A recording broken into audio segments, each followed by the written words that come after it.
How's it going, everybody? I got a lovely match for you on this loveliest of Friday mornings against Rick, also known as Dangerous36M. I'm going to be doing it this way for now because my dad has the day off from work. I don't really understand why, but he's kind of like popping in and out of the house. I don't really like narrating when he's home because I know I'll get weird looks and the potential interruption here and there, and he doesn't really understand that I need a continuous block of time in order to be able to make videos. But with this, it's not really that big of an issue. I can just, stop the take or whatever and just go from there. But anyway, kind of a mixed weird match thing. I lead out with Wigglytuff. He's going to taunt it, predicting the support move. Does predict correctly in the form of Thunder Wave, so he knows I'm going to switch, decides to go for the U-turn. Kind of suspect that coming, so I got to Charizard to take it, quad resist it. And I think we're all caught up. He goes to Excadrill, and I was kind of thinking at that point in the night, the way everybody was playing, that he might have been bluffing the Scarf, but he didn't really have it. And that gut feeling really didn't turn out to be too good for me, because I lost my Charizard for no reason at all. And all I can really do at this point is go back into Wigglytuff, try to see if I can set up my Reflect and pass a Wish out to something. I don't think he knew at that point that I was physically defensive. I guess maybe...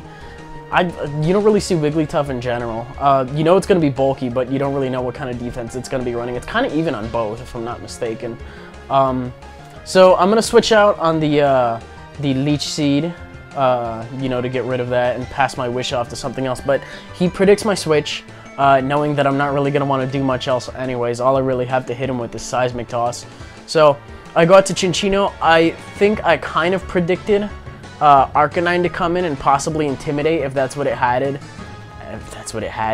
Either way, it does kind of turn out to be a bad play because in comes Excadrill. I have a text, I'll answer that later. But he quad resists that, and he's going to recover like half of it off from Leech Seed. So not really being the best of decisions to stay in here. He does predict my switch as well, so he's playing really good like around me. The problem is right here is I switch into Celebi, so he can't Leech Seed me anymore.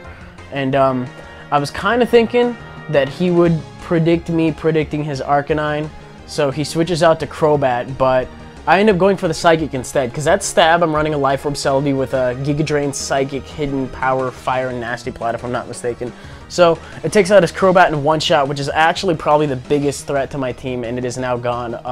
I wouldn't have mind getting it paralyzed with Blissey, because I do run T-Wave on that thing, but if I have it out of the way now, then that's less pokes I really got to scurry around with later. Anyways, in comes Arcanine. I don't know what it wants to do, but I know that Wigglytuff has a lot of HP, and I think the Reflect might have still been up at that point. I don't know. But I have the Q-Charm, which doesn't really activate that often. From what I've seen in the metagame, it's kind of curved like 65, maybe 35 in terms of male to female Pokemon that you'll tend to see. So I made that thing female on the off chance I would run into some kind of male Pokemon. I mean, the ability doesn't always activate, but when it does, it's always interesting because he has a chance of not attacking owing to the attraction. Doesn't really end up working out for me though, as he is able to take me out, but he gets a pretty good amount of recoil from Flare Blitz, so I'm not too worried about it. Anyways, in comes Excadrill. I'm not sure what I was expecting. I just went for the tail slap to get some nice stab damage in on anything that comes in, and at least it would have been stab, but I left Chinchino in here to kind of die because I knew as long as Excadrill was around, I couldn't really do much. He ends up over-predicting, predicting my Celebi to come in. And I'm going to hit him with a Bold Seed, take out a decent amount of his health. The important thing right here is he is below 100 of his HP. You can't see it on his end. But this means that a Blissey, my Blissey, can come in and Seismic Toss it. The only reason I brought a Blissey, I don't really bring a Blissey that often, but he was talking about bringing a Volcarona. I was like, oh, alright, if you're going to bring one of those, then okay. Anyway, in comes my Medicham. This thing is Scarfed. He knows X-Scissor isn't going to be doing a lot of damage, and he thought I was banded at this point. But no, Adamant, Choice Scarf, Medicham, High Jump Kick getting the buff in this generation does a lot of damage to that physically defensive Shaman. I think he's running max HP and max defense. I'm not 100% if he's running like a Beneficial Nature, but he told me he is running some defense bulk, and that kind of surprised me. So I said maybe I'm running a band, and he was like, all right, you're banded. I was like, I said maybe.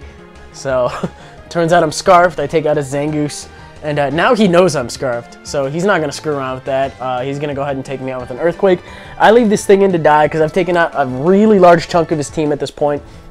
And I can just go into either Celebi or Blissey, depending on what move he picked to take me out. If he picked S-Scissor, I probably would have gone to Blissey.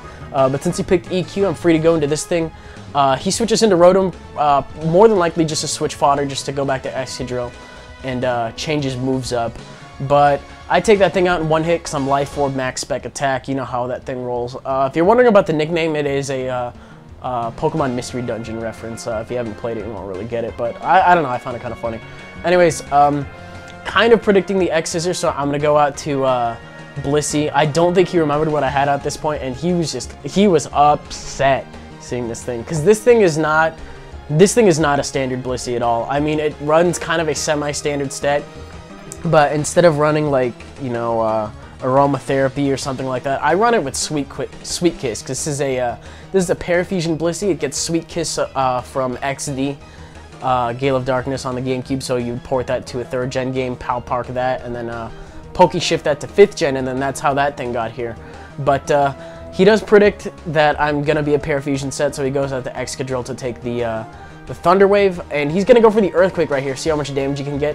I want to Sweet Kiss this thing. I mean, it's not really reliable accuracy. It's only 75, but for some reason, I don't really have that bad of luck with Sweet Kiss. I'll miss Focus Blast all day, and Thunder's good luck with me hitting those. I'm pretty sure I've missed more high jump kicks in my day than I've missed Sweet Kisses. I've only missed it like twice. For some reason, Blissey just really likes to pucker up when it comes to me using this thing. But I'm gonna soft boiled on the potential switch and or him trying to stay in and risk it, because if he tried to stay in and risk it, he definitely could have killed me from there. But he doesn't. He ends up switching out, so I go, or he goes out to that thing. I predict that thing coming in yet again because I don't want a T-Wave yet. I want that thing gone before I can successfully Parafuse, since he has that electric immunity. But in comes Arcanine. It is a physical Arcanine, so at the very least, if it tries to hit me with a Flare Blitz, it'll take Recoil out the ass if it goes for a close combat. It'll do a lot, but I can take it, since I think I'm running max defense, and that does 500 damage, like to 90% of other Pokemon that would probably be dead. But Blissey's got plenty of health to spare, and I'm just gonna go ahead and T-Wave it, since it is now slower than me, since the speed's cut by 4. I'm gonna go ahead and confuse it as well.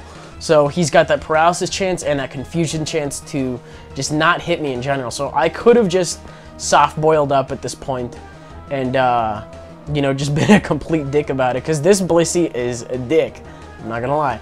But he tries to go for I'm guessing the extreme speed. He ended up getting Parahacks there, which is unfortunate, but I'm gonna go ahead and I'm gonna Seismic Toss him for the win. So I really brought Blissey just kind of as an insurance policy, just in case he brought Volcarona, but it ended up saving me the match here nonetheless. So that was an interesting game. If you guys, you know, enjoyed it, go ahead and leave a like, rate, comment, subscribe, do your thing. I'll be back to my normal picture-in-picture shenanigans on Monday as well with the augmented schedule, so make sure to stay tuned for that. And that'll do it out of me today, and I'll catch you guys later. Peace.